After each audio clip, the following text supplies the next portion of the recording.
Welcome back to the Clubhouse, and for those of you just joining us, welcome to the Tribe. We are a group of FSU alumni obsessed with the culture, the gear, and the game of golf. From breaking down tour news to roasting our own weekend blow-ups, no topic is out of bounds. Grab a drink and settle in. This is the Tea Time Tribe.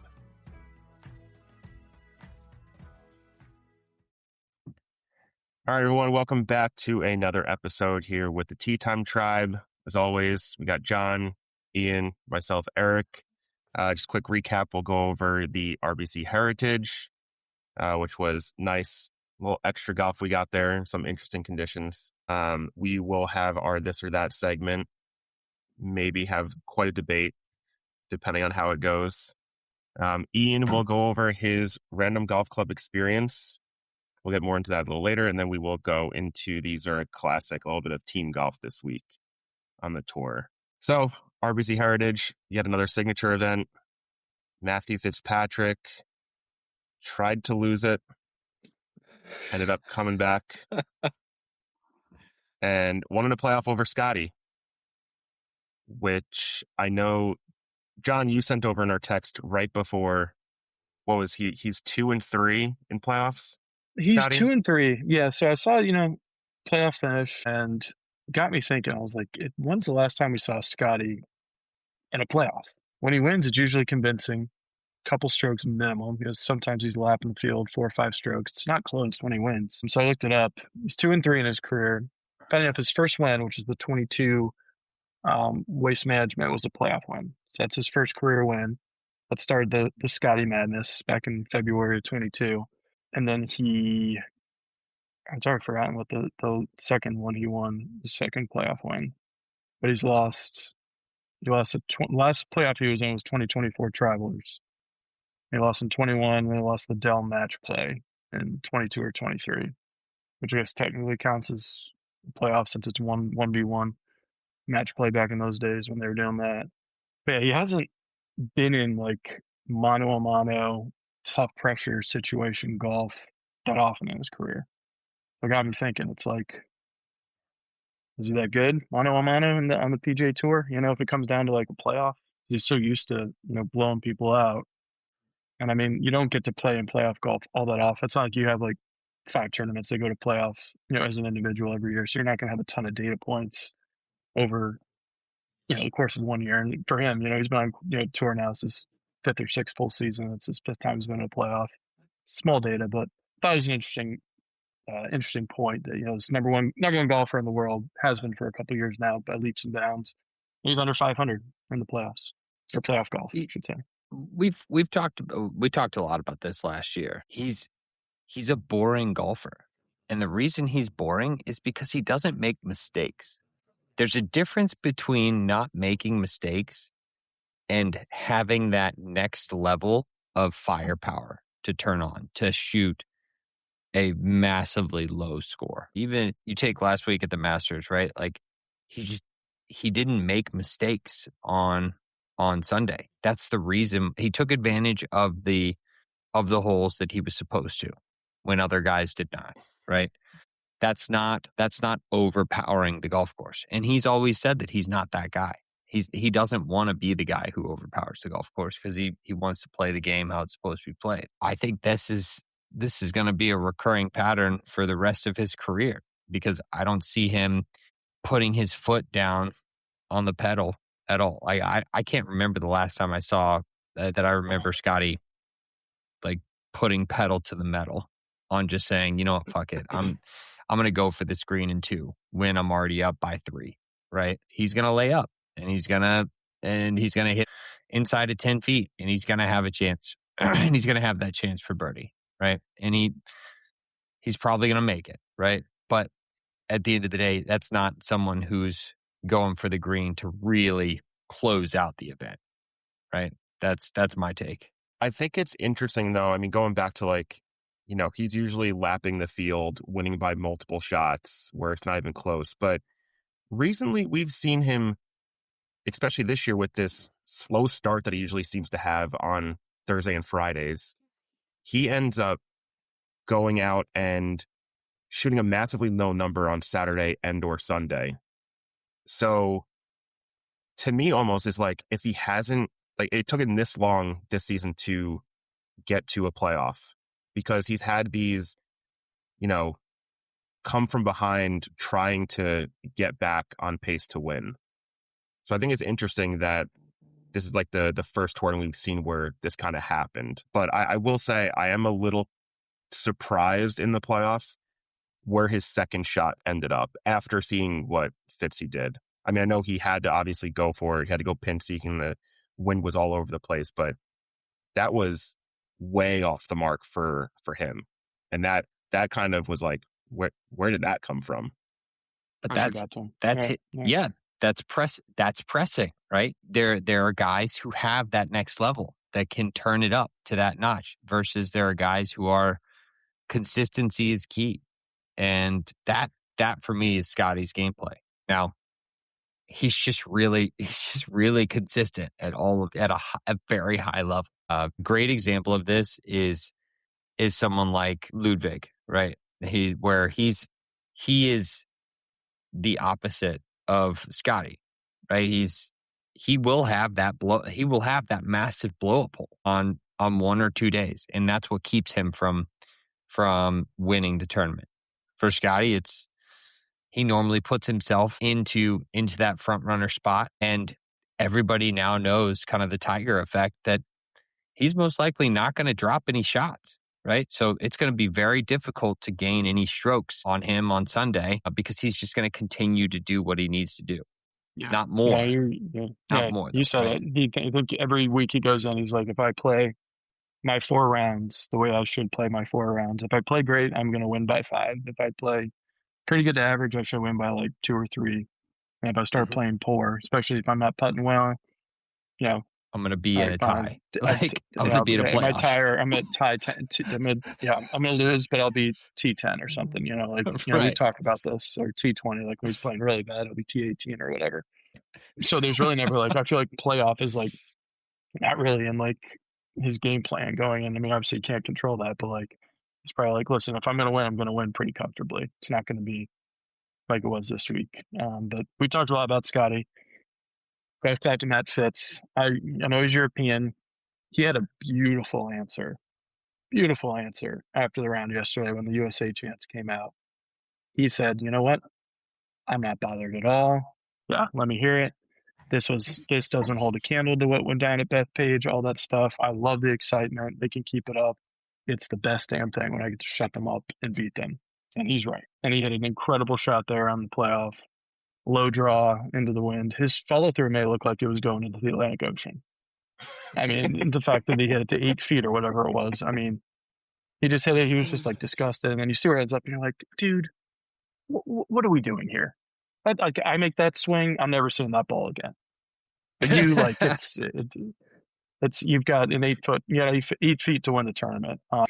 So yeah, like he stepped up. He's won that tournament before, so I think advantage him for that. I mean, I know Scottie has too, but he's playing really well. Matty Fitz. I don't know where he is in the world now. Certainly top 10 after this. He's won twice in the last month. Yeah. This was elevated event, good field. Right after he had some could say a disappointing T18 at the Masters. He was one of the favorites that week, but back-to-back weeks, tough tournaments. Elevated fields. Yeah, I hate that he's European. He can't do this for 2027 Ryder Cup team. He's going to be again another problem on the European team. Another weapon. Yeah. Go ahead. Well, I was going to say, first off, I just looked up his profile. I think he's jumped up to 3rd in the world now. Yeah, with this exactly. I mean, because he won the Valspar a couple weeks before the Masters, so this is his second win, and he came. Yeah, and he finished solo 2nd at the Players, so he's been playing some good golf. But just going back to John, to what you said about his post-round interview about hearing the USA chance, he kind of had a great point to say that this is what golf needs. Like, I feel like the questions he was getting, they were trying to egg him on to be like, I hated it. The Americans have no sense, or whatever it is. He completely flipped the script on him. And I think this is what we've already talked about, is like, we're missing this kind of tension. There's no tension. Yeah. Right. Like they won't feed into it. They just won't feed into it. which I think is a good thing, because if they feed into it, I think it's just going to go completely off the rails. Like nuclear? I think this. You think it will? Yeah, You think it'll just go nuclear the minute that they feed into it? 100%. That's sad. It's sad, but you're probably right. I mean, because like nuclear, and in terms of like, you're going to create this like villain era of a couple of golfers, and people are going to start hating them for the wrong reasons, and then it's just going to be nonsense left and right. Now, if it happens to someone like Wyndham Clark, that's fine for whatever reason. It's warranted. It's warranted. Right. Yeah. But like, especially when you take the European USA side of it, like, all power to the USA crowd for starting those chants. Don't think they had any reason to actually do that after what happened to Bethpage. But that's another discussion for another time. But I think it's something that golf definitely needs, and I hope it continues. Yeah, I agree. I relate it to something like WWE, right? Like I know if we had more followers, I'd get a lot of shit for this, but you know, we'll, at one point somebody will come back and watch this video and talk shit about what I'm saying. But like, wrestling is not real, right? So these storylines that are built around on the back of these individuals that they are making up these storylines for are all to keep the attention and the tension of what's going on in the ring. So the build up to the next event. And I feel like this is very similar of what we could have. Obviously, we're not going to have guys fighting each other, but just the jabs. I remember, it's so sad for me to think about this like this, but I remember the good old days when Koepka and Bryson were taking jabs at each other. Like, that was fucking great. I ate that shit up, man. And I lived for us to see them in their next event, just to see if we could catch like a glance of them on the putting green, or like walking past each other on the range, or in some of the events where they, like, the event itself would just fucking pair them up because they knew that tension was there, even though they fucking hated each other. They don't have a say in it. It's not their choice on who they get paired up with. It's the events. And if they put them together, the coverage is going to be so much better. And they knew that. And everybody knew it, right?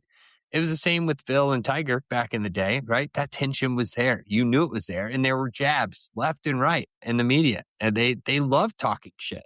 I feel like that art form is kind of gone to the wayside now because everybody wants to be like this. Everybody has their own personal brand, which, yeah, it is about getting that bag, right? You want to get the bag, you want to secure that bag, but at some level, you got to remember this is still entertainment. And if you're taking your job too seriously, I think you lose a lot to it.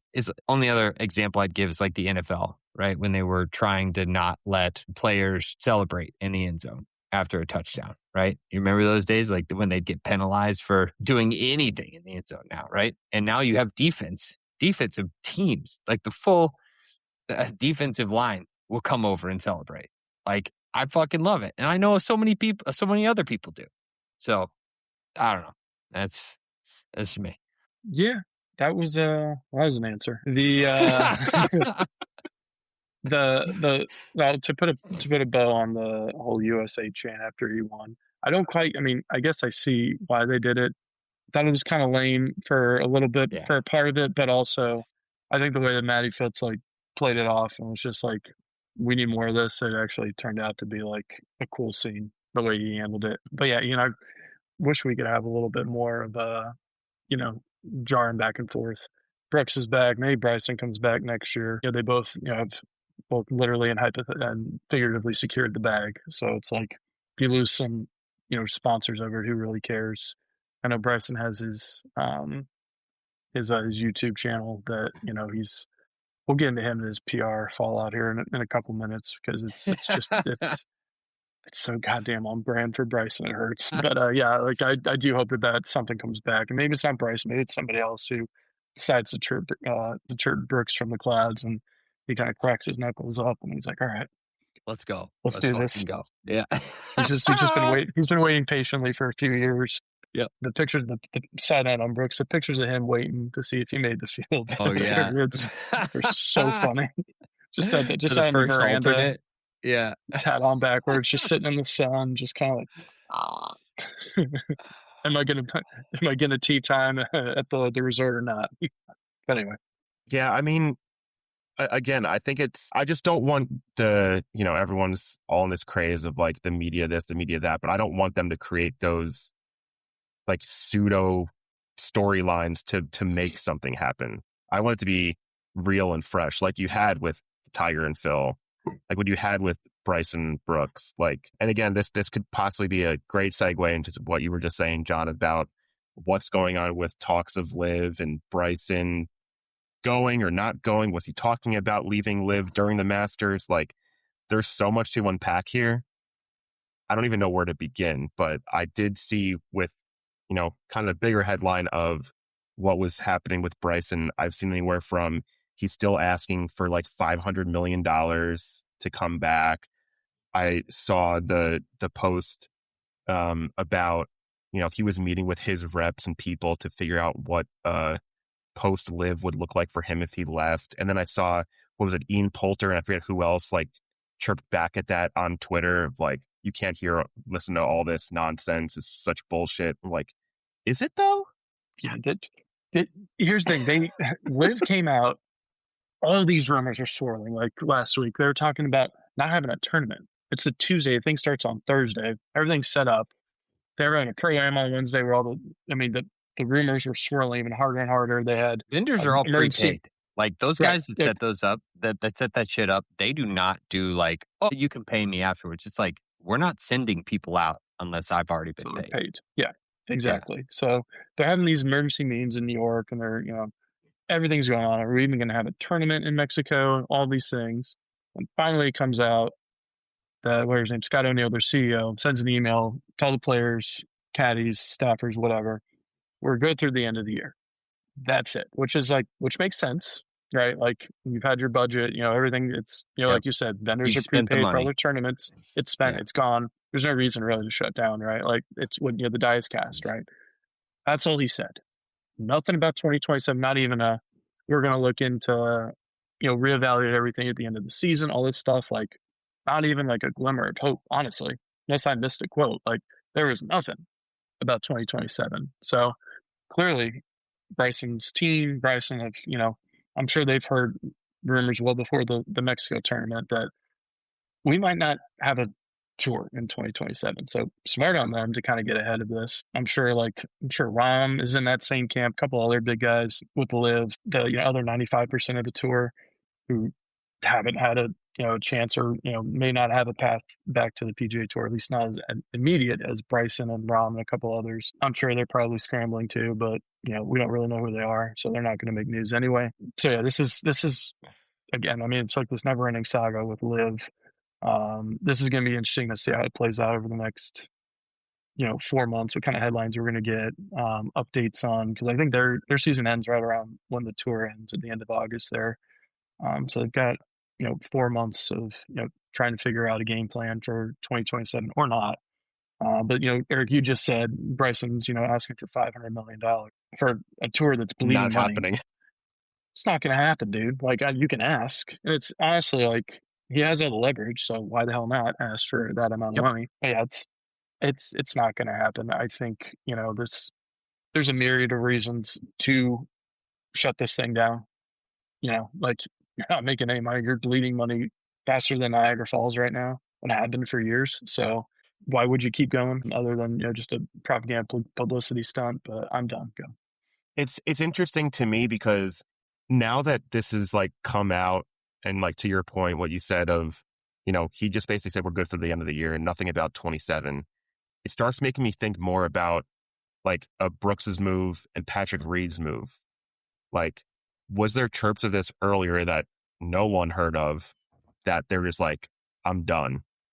Or was it, I want to actually play competitive golf and none of this shotgun start and this and that, whatever. So it will be interesting to see how this develops over the next, I would even say next couple of weeks, I'm sure, just to hear what rumors may be coming around. Because my biggest thing will be not only what happens with Bryson, obviously, but my biggest thing would be what happens with Rahm. Like, I know he has a path back to the PGA Tour. If he wants it and he calls up, they'll figure something out like they did for Brooks. But like, he's been so like not on top, live 24/7, like live and fuck the tour. But like, he's been so silent, I feel like, about everything that just, I don't know where like his head is at. And obviously he doesn't have as much of a social media presence as Bryson does. But it's just going to be interesting to see what develops if this all falls through. And maybe that's what has to happen with the tour welcoming back, quote unquote, the live players. Maybe that's where these like, I guess, villain eras come from maybe next year. Yeah. I think we need to remember why in the first place the PIF started this entire thing. It was a history lesson. Let's go. Sport washing. I'm leaving. Right? Yeah, he's out. John's out. I'm kidding. It was sport washing, right? So the whole idea here was for the PIF to have a hand in as many sports as they possibly could, so that they had these network avenues to, at some point in the future, or potentially right now, showcase their power and wealth by networking throughout all of these different sports across any and all industries that enjoy attending these types of events, right? If golf ends up not being one of them, because it's literally become too much of a hassle, but they have this leverage right now that they can pull from a political perspective, why would they not? Right? Like, I wish I was more surprised about any of this, right? But I could absolutely see them just saying, hey, Trump, if you're not going to play ball, we're not going to play ball with you, and this is going to look really bad for you because we're just going to say it was your fault and move on, right? Like, why not? Why not pull that card, right? I don't know. I'm as sad as that is. I think that's really what it's going to boil down to, like whether he's willing to play ball or not, because we know it's not a financially savvy move to keep this tour in place. We know it's already losing money, right? And now you're talking about paying a single guy $500 million to keep him on a tour that they can barely keep the rights to a channel for airing on. I don't know. That Bryson turns into him playing against himself. That's just his YouTube channel. That's Live Golf next year. He's the ghost. Big idea. Yeah. He's like the pace car. Yeah. No, it's wild. It wasn't a good look in general for Liv because of all this stuff, but I think with it being so under the microscope this week, the one clip of Bryson like talking about the rough of like what is going on here, it was, I mean, that was like don't get me started on that. To just, I mean, but that's more or less what Liv has been dealing with. They're basically just saying like, we need to find places that are decent in decent locations. They're not going to get tour level quality stops. And this just, kind of put more fuel on the fire of, look, you're playing at, I wouldn't say shitty golf courses, but shitty conditions of a golf course. What do you expect? Yeah. The tournament that he won, do you guys remember seeing the shot that he hit? It was a mud puddle. Literally had to hit a 3-wood out of a fucking mud puddle. To his credit, he hit to like 3 feet from like 230, 40 yards out, right? Like, it was an insane into the wind, blah, blah, blah, uphill into the wind, 12 snowing type of shot. But it was like an insane shot. But the conditions were horrible. It was gross, looking at what lie he had to hit out of. But I remember going to Orange County National to the Live event. What was that, 2 years ago now? And the greens were burnt out. The fairways were mowed too tight. So things were dying. There wasn't a lot of grass in places that there should have been grass. I mean, you chose a course that's had these problems for a long time. It's It's fascinating week to week the stops they play at. Right, their next Yeah. one, the next tournament is at RTJ in Virginia. It's a top 2 or 3 in the entire state, private. Just not outside DC. Eric, I don't know if you've played it, but I haven't played it, but I know it. yeah. So I mean, that's a nice track. That's a tour level. They played probably 10 years ago now. They played a couple of years. They had the Solheim Cup there a couple of years ago. So I mean, this is a high level course that they're playing at. And then this week they're in Mexico City, where parts of it look like a goat track. They just, you don't know, like last year, their championship was outside of Chicago, Bolingbrook, suburb out there, public track. You can play for 50 or $60 peak summer rates there. Wow. So I'm not poo-pooing on a Muni, but like, it's not, you're not, it's just very hit or You're not miss writing week home after about week. it. Right. Like, it's just Orange County National is nice. We've played it in, like, Yeah. but it's, it's fine. But I don't know if I'm putting a professional tour stop there. Maybe some local qualifying, sure. College tournament, sure. Live Yep. or PGA, probably not. I mean, so it really is like they truly do play like the whole gambit of courses, and it's very interesting to see who will take them, who won't take them. And this next one is maybe the nicest stop up for the. I've looked everywhere they're playing. This is probably going to be one of, if not the nicest course that they play all year, for sure. The one thing that I'm gonna say, and then we can get moving on, is I know I briefly just talked about, like, did Brooks and Patrick Reed know any of this possibility going on that they jumped ship?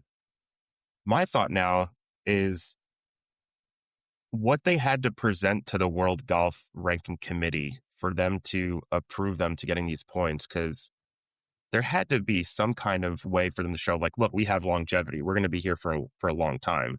So for the ranking committee to come out and say, like, yeah, we'll give you ranking points, and then not even a year later they're gonna just go under.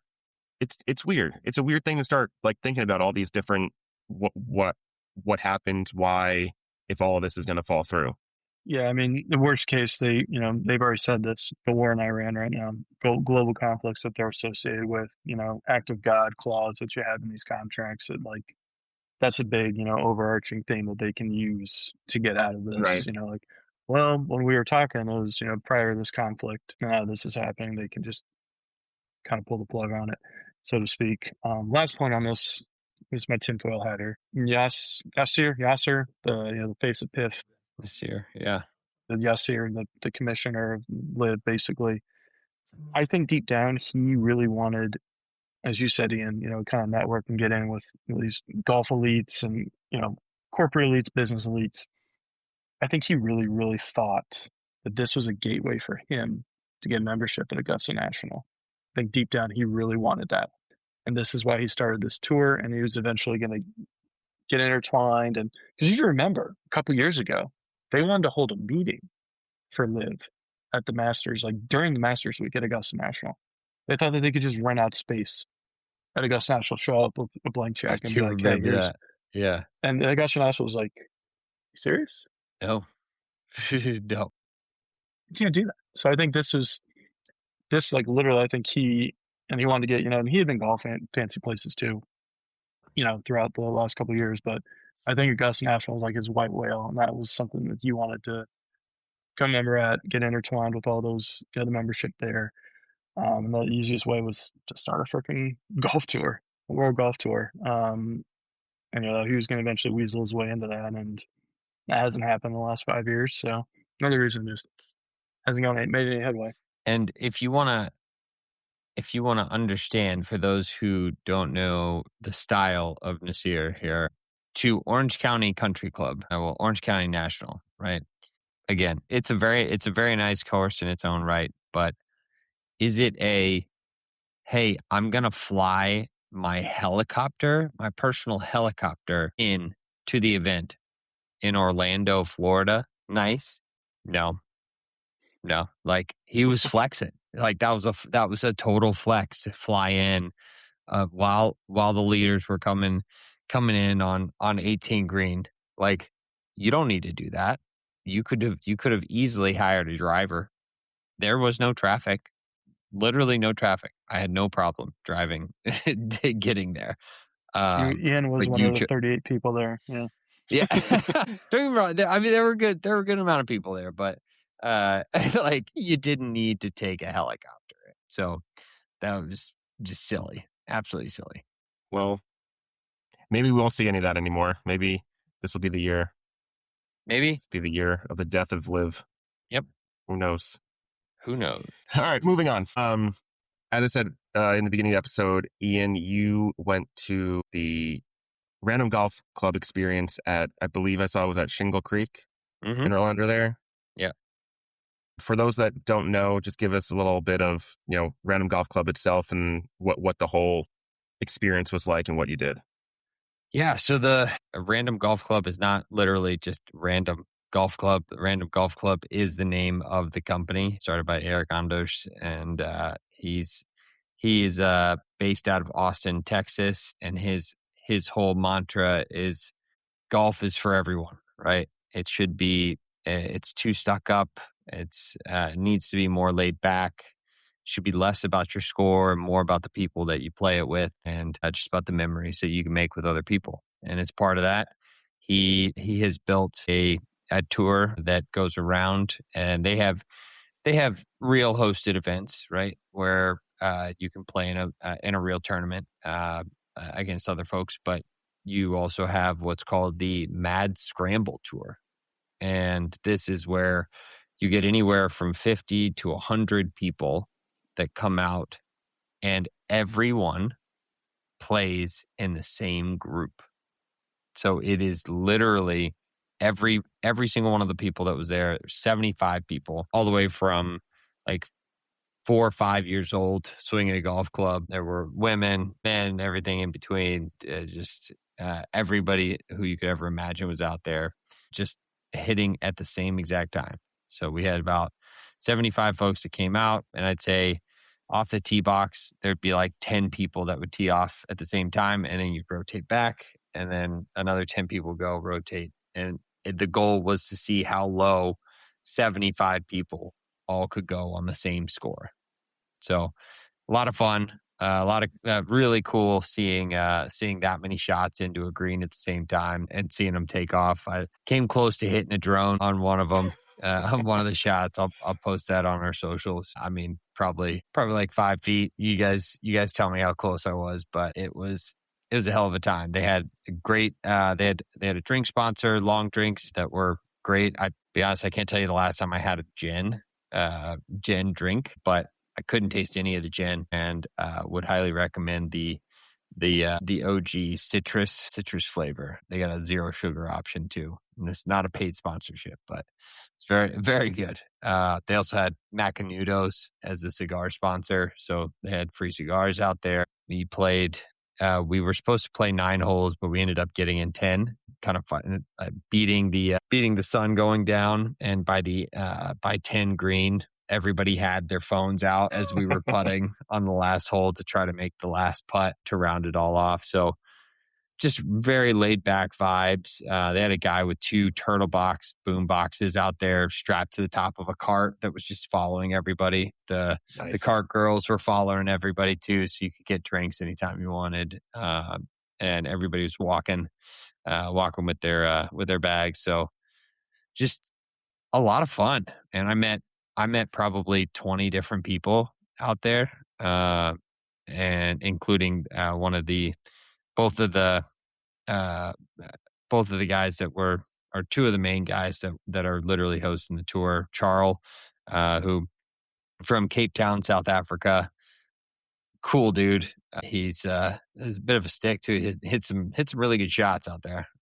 And Colin, the guy who was putting on a putting contest, and ended up winning myself a little hat here, a little bucket hat, a little RGC bucket, Random Golf Club bucket hat. I don't know, you see that right there? Yeah. For making, think about it, somewhere between 20, 25 footer, hard left to right breaker. First putt too. Didn't even get to use my own putter. It was sponsored by Ping, so you had to use a putter in the bag, and got to see 10 other people putt before me. So I was like, yeah, I got my line. I got my line. Yeah. And I had another 2 putts left. So I was like, fuck it. I'm not leaving this putt short. So hammered it, smack, back of the cup, done. Threw the putter to the ground. Go, give me my hat. Where's that hat? So what did the group of 75 shoot? Yeah. What was the final score? So we shot 10 under on the 10 holes. So not great. The goal was to shoot 15 under, right? But Shingle Creek is a tough course, and you didn't have many guys that were under south of 10 handicaps. I'd have to say. So most people weren't getting anywhere near the green, and the guys that were, there were probably like 5 or 6 guys that, including myself, was probably some of the longer hitters. But we're not tour pros, so it's luck of the draw on whether you get connect on a good one. A lot of water out there. But the course was in great condition. Really appreciate Shingle Creek letting them do that. And they had some closest to the pin prizes where one of the on number 8, they allowed you to or the closest to the pin prize on number 8 was a Macanudo branded a backpack full of cigars. Oh. Which pretty dope. I wish I would have known that was the actual prize. I didn't end up knowing that was prize until we got up to the green, and he like presented the bag to the guy that had the KP. So not saying I would have tried harder, but I would have tried a little bit harder than what would have taken a little bit more time on your shot. Little bit more time. But no, I don't know. My brother-in-law came out and played with me. Props to Kev, K-Dog, who did some filming for myself while I was out there. But he just started playing a few years ago, and he was fortunate enough to have one of his first gigs be working for the tour in Ponte Vedra. But he had never played golf before. He worked in inside sales, and he said while we were out there, this reminded him of what they did after work during the week, where they'd get done with work around 5:30, and they would hustle over to the Valley course, which is Pete Dye course, and he'd have like 15 of them, and they'd all just tee off at the same time, and they would try to get in as many holes as they could, but it was just guys being dudes, just hanging. There was no stuffiness. There were no shirts tucked in. There were, there were t-shirts, shorts. I remember seeing a guy in flip flops. So, it's a great time. And is everyone walking? Were there any carts, or is everyone walking so everyone can like mingle with each other? And everybody was walking, and they even gave name tags. So like you got a name tag, made it super simple to meet new people. Grab a couple drinks, you're ready to mingle and talk to folks. Handed out quite a few of our koozies, so hopefully we saw some followers join in. It's such a smart idea, because I mean he's very much right in the fact that it's gotten too stuck up, and it's gotten too like it has to be this way. It has to be this way, and I mean it makes it fun, and I think that's something that's been missing in golf. Coming from being a PGA of America guy, one thing that we always constantly talked about, and they still talk about, is how to get more people into the game of golf. And it certainly doesn't help that it's a 4.5 hour round minimum most of the places, and half of the year you can't really get in 9 holes after work because of daylight savings, and it's just constantly, what do we have to do? What do we have to do? What do we have to do? This is a perfect example of what you have to do. Yep. And I'm just trying to think of any of the golf courses that would let you do that. And that's step one. It's just finding a golf course that's willing to do this. And which is why I was so surprised that Shingle Creek was willing to do this. Like, it's a very nice course.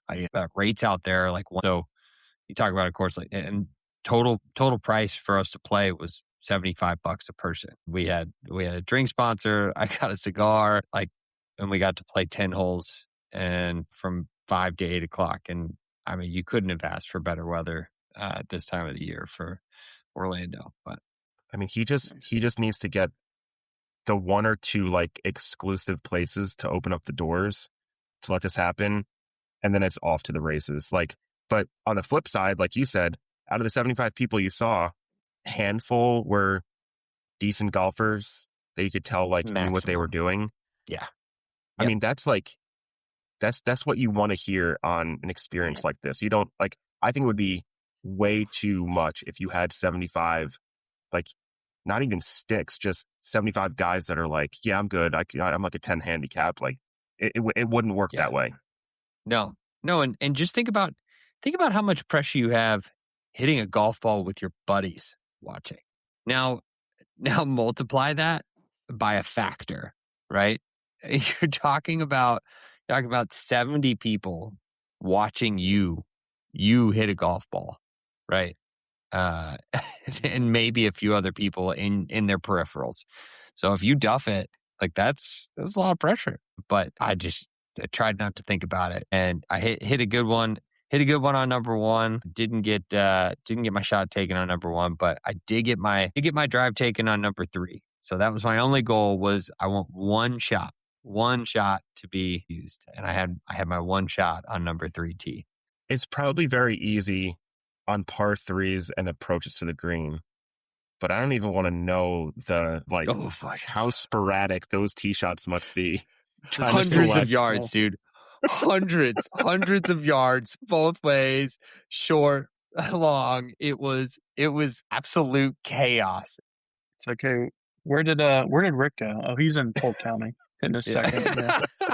He's over in the pool. He's over in the guest pool at Shingle Creek. Yeah.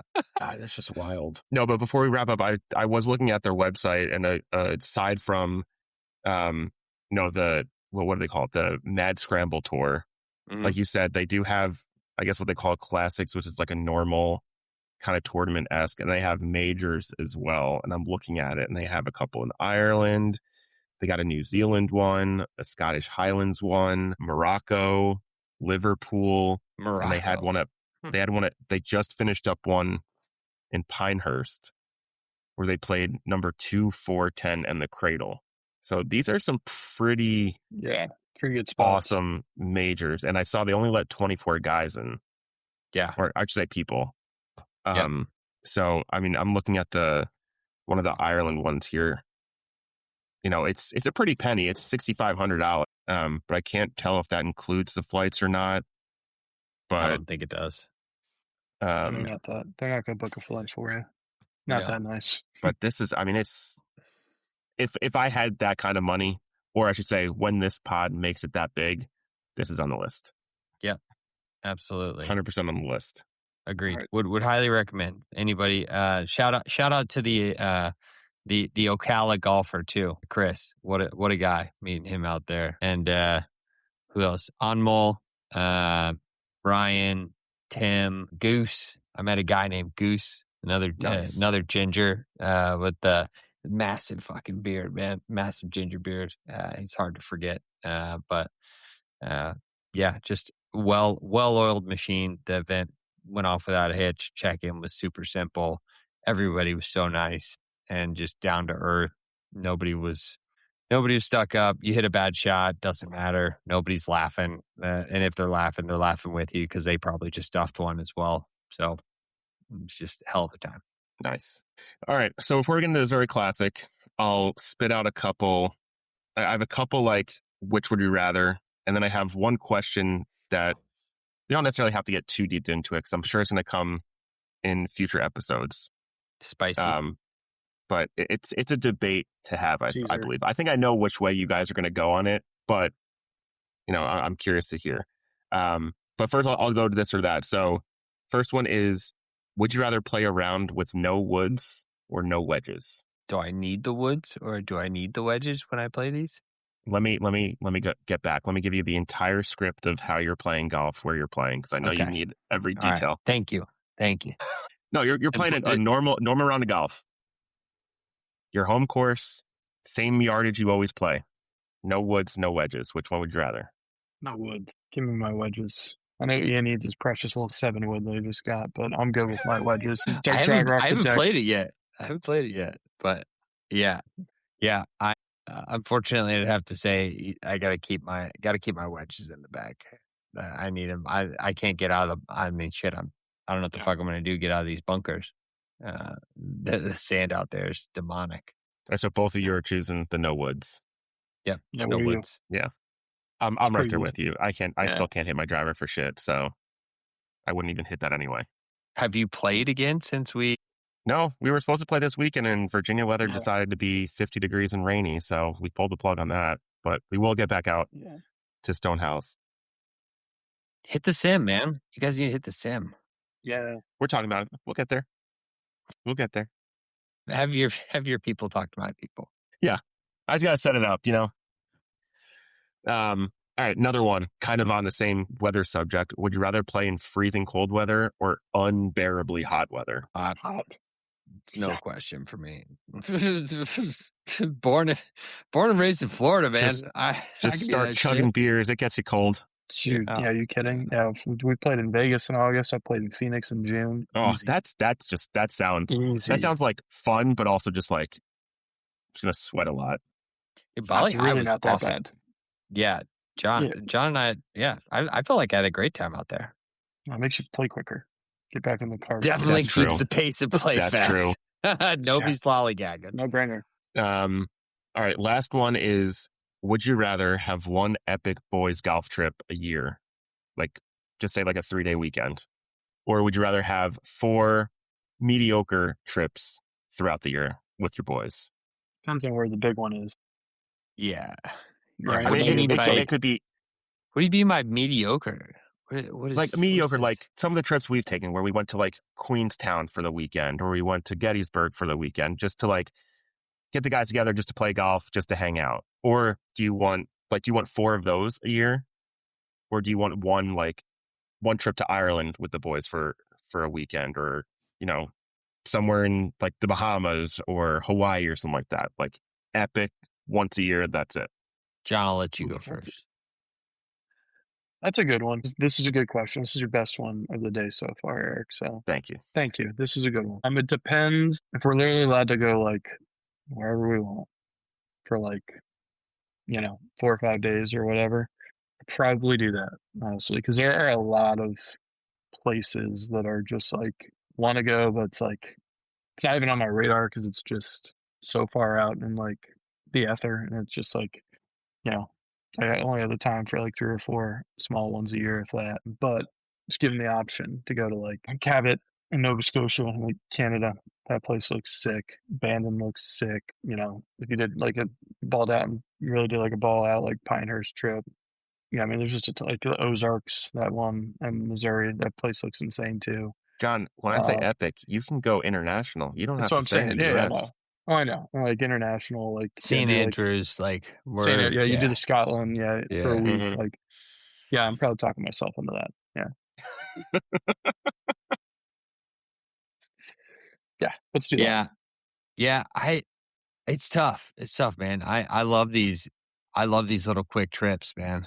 Just hang with the boys for a weekend at a time. But yeah, if we can push that to like 5 days, yeah, I would do a 5-day trip once a year. I think that works out better for the families too, where it's set in stone. You've got one week of the year where it's like, don't fuck with me. No, I don't care if my next child is being born at this time. I'm going on this trip. Like this is the boys trip. I'm It's called making family planning for a reason, Ian. You can make that. Yeah, do the math. That is on you. That's right. You fucked this up, not me. Just a mama stork showing up and ringing your doorbell on your Ring camera, being like, "Who the hell? Why is there a goose on my porch here?" Yeah, okay. I was reading an article in the Golfers Journal the other day about how these guys go on this golf trip every year. The guy who wrote the article, the journalist who went on the trip, like this was his first time ever going on it. He's not the greatest golfer in the world, but like he got to meet these guys, and he goes every year with them now. But that like the guys on that trip, they do like scorecard holders that they like customized scorecard holders for them. They know like the types of drinks that they all like they have them all stocked up. Like everybody takes a turn to set it up or buy gifts for everyone. Like something like that I could definitely get into, where it's like it becomes the tradition. Like there is a tradition unlike any other, and then this is our tradition unlike any other. I think we're manifesting this. I think this is going to have to be something. You know, if John's got his 2 kids, he's set, and I are waiting for our second to be born, I think give it a year or 2. This could be a recurring, like, look, kids are old enough that you can take care of them, or you can go to, you know, grandma and grandpa's house for some help. But this is the week. Yep. I can't wait for you to figure it out. I can't wait for you guys to have 2 kids. John's like, you guys don't have any idea. And it's going to be fun because, well, I'm going to have the podcast by myself because you guys are basically due right around the same time, or your wives are. Sorry, your wives are due right around the same time. So it's just going to be me on the pod by myself. Like, it sound like Colin Cowherd just going on a monologue for 30 straight minutes, and that's going to be the episode for a few weeks while you guys get your feet under you. Are you kidding me? Hey, Dude, if my no, child is not being born, I will gladly record a podcast. I can do it from the hospital. I could get some nurses or doctors to come in. I would hop on. You know, John, Tori's already telling me, why would you take time off of work? Like you're consulting. Like you don't need to take time off of work. You make your own hours. Like, damn, man, that's pretty savage. Like I still technically you don't have to take any time. You're your own boss. Yeah, exactly. But I know she'd already say, no, go do the podcast. So I'm here. Podcast will keep going, John. Don't you worry. Right. It will we go got some on. early nominees for Dad of the Year 2026. I might have to be holding my kid while we do this, while we do the podcast, but I will be here. I was going to say, I'm going to be like, you know, like Tori just sent me a picture of your baby. He was born like 3 hours ago. What are you doing here? There's no better way to be. Hello world. Yeah. That's right. Yep. No, but I'm in, man. I would love to. I would love to make that a recurring thing. I know one of my other buddies in San Diego, Jan, he has the Old Man Jansgram every year for his birthday that he literally hosts a tournament every year. And that's like, that would be a bucket list for me to be able to have my own tournament where everybody just came out. And I'd have to say like 70% of the people who play in it are not golfers, like are not good golfers. Now there are sticks that go play that are like plus handicaps, but he tries to make the teams as evenly as possible. But everybody has to dress up in like some weird costume. Nice. It's all themed. So you know, you get a theme, and you gotta kind of go with the theme. But so you get some wild outfits that people are playing golf in. So things like that. I would love to be able to do that with you guys, just to have an annual tradition. We can make it happen. Yeah. Don't you worry. Love it. All right. Team golf this week. Zurich Classic. Yes. I think the one team that stood out to me for whatever reason that I thought maybe was weird, and it could just be me, I think the team of Shane Lowry and Brooks Koepka was a weird one. Yeah. It's a random one. Interesting. Well, you knew Rory wasn't going to play the minute he won the Masters. Yeah. Well, it's Brooks and Shane are Team Rickson. So it's going to be a Team Strixon this weekend for both of them. That's true. I wonder if they're sponsors for the ones who did that. Interesting. Maybe. They are very interesting. Let's see here. But I mean, you have to probably give the odds to the Fitzy brothers. I mean, both of them are coming off wins, matched multiple wins. Mm-hmm. He's the only one in the top 10, technically, that is in this event. Ben Griffin's the only other one that's in the top 20. So this is like, again, one of those almost off weeks of you're going to have some a team of two random guys basically probably come ahead and win this week. I feel like this is some shit that Billy Horschel and Tom Hoagie are going to win. Very well could be. Good. Just some random from the fucking skies, just ridiculous team. That's who my pick is this week. Random from the Is it sky. really? You want to hear it? Wait, did I pick Billy did I pick your team? No, I'm not that done. Oh, No. okay. With all due respect to, well, with all due. My pick, and, you know, this guy's had a bit of a run. He's a rookie. Mm-hmm. Never heard of him until recently. Well, both of these guys are actually kind of on both are on heaters here. This is definitely a flyer pick, but it's a team event golf, you know, so who cares? Just throw it out there. Ryan Gerard and Sudarshan Yalamadarahu, the Canadian, the lefty Canadian who came up and played well in the Players. They're playing together. How far down the list do I have to go? I don't know. It's one of those things. God, I can't even find him. PGA Tour. Find him. He's got a long last name. PGA Tour had him on the power rankings top 10. So for this week. Come on, where are you? Where are you? Why can't I find them? Oh my God, who is it again? So his last name, Ryan Gerard. That's an easy one to spell. Gerard. Why am I not seeing it on DraftKings? Is he? Are you sure he's playing? PGA Tour has him power rankings 4 minutes ago, 6 hours ago. Sorry, Zurich Classic. Unless they Ryan Gerard. Yeah, I see him. What the heck? There you go. Did they have top 20 bet this week? I do see a top 20 bet. Yes, we might have to pick someone different though if I can't find him on DraftKings. They're not coming up here. What is going on? Oh well, fine. I got another one. Someone else. I got another one. I got backup. Aaron Rye and Silas. Damn you motherfucker! No, you picked Billy Horschel. You picked Billy Horschel. I didn't pick him. You said he was going to win. I said it could be some fucking random company. That was definitely not my pick. I don't play these ain'tsies, maybes, whatever. I just give you my pick and all this. No, they're going to win.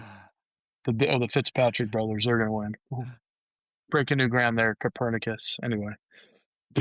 I don't want to be the guy that loses the bet, so I'm going to pick the Fitzpatrick brothers. No, here we go. Yep. No, you've done it. You did that. No, you've done it. You have done it. You've done it now. That wasn't me. Who are you going with? I am going with two guys that have very interesting names: Carl Vilips and Michael Thorbjornsen. They'll hit it far. Mm-hmm. Another team that I have to find somehow. Dude, Eric is getting in so many spelling lessons off this.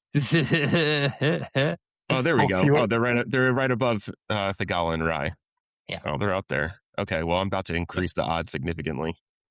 Boy, here we go. What do we got? I don't think it's a bad pick. I'm just going to put that out there. Well, both of my guys finished T33 at the Heritage. Well, I think they've combined. They're -7. They were both -7. So I'm feeling good. Well, if we want to talk about recent finishes, my guy finished 3rd in the Puerto Rico Open. What the fuck? Who are you? He's been on a heater on the Corn Ferry Tour, and he's playing with our boy Luke Clanton, Blades Brown and Luke Clanton.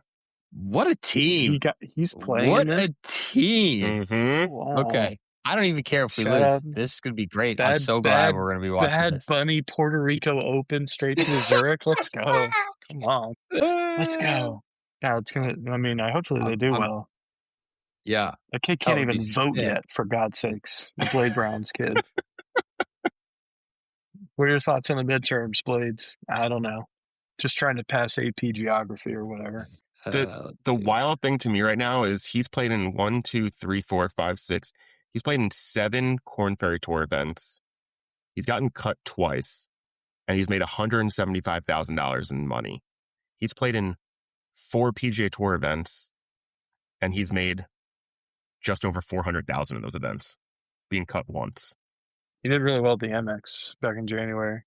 Yep, he was T18 in the Amex. He was cut at the Cognizant, 3rd in the Puerto Rico Open, and T40 at Valspar. Kid's good. Not bad for 17, 18, however old he is. Yeah. I don't even know how old he is.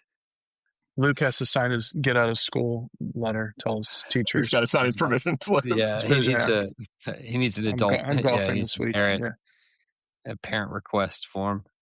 Well, that puts us just above 5-1 odds. Novak and Ben Griffin are the defending champs. Yeah, whatever. Ben's not playing well lately, so Aviator boy. We'll see how it goes. I forget. Do you know what the actual? Isn't it like 2 days or alternate shot and 2 days of best ball or something? I think it's one day. I think it goes 1 and 1. Well, I know I thought the last day is alt shot.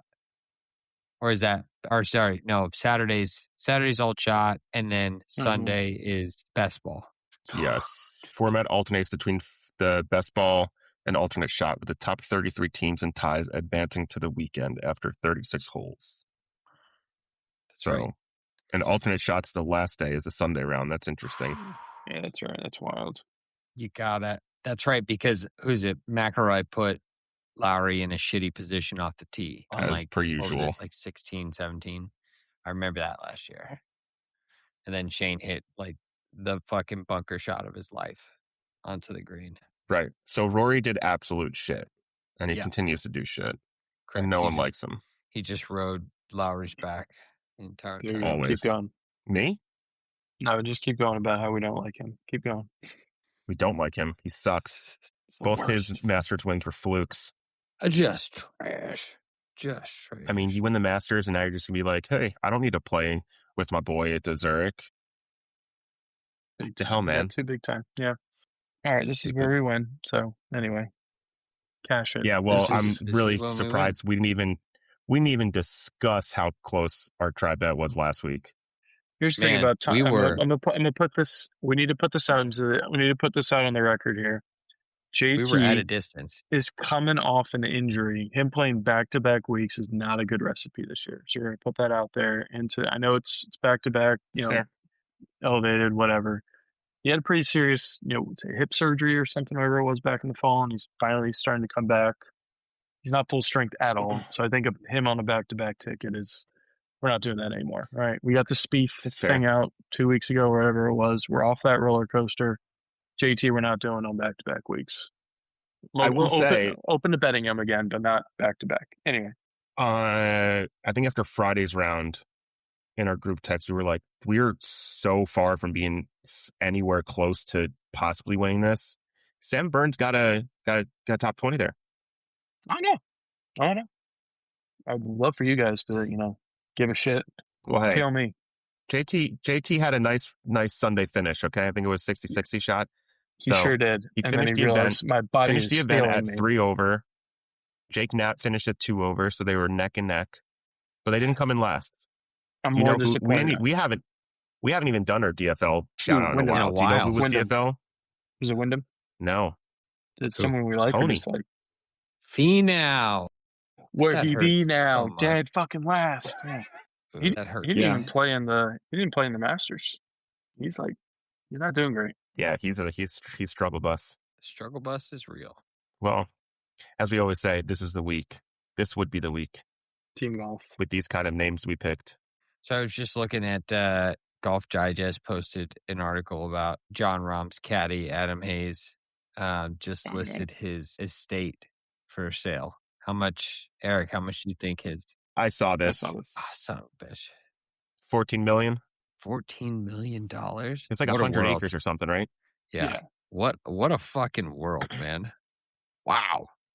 That's well, I saw something they put up of like the PGA Tour career money list. They're like Rory crept into like third place or something like that now. I'm like, but if Tiger was playing now with the prize money, he'd be dominated. He would have won like $1 trillion or something. Yep. Yeah. Mm-hmm. Agreed. It's wild. Insanity. Absolute insanity.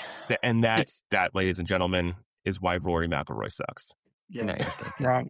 Now you're thinking. I looked at the listing for Rahm's caddy's house because, whatever.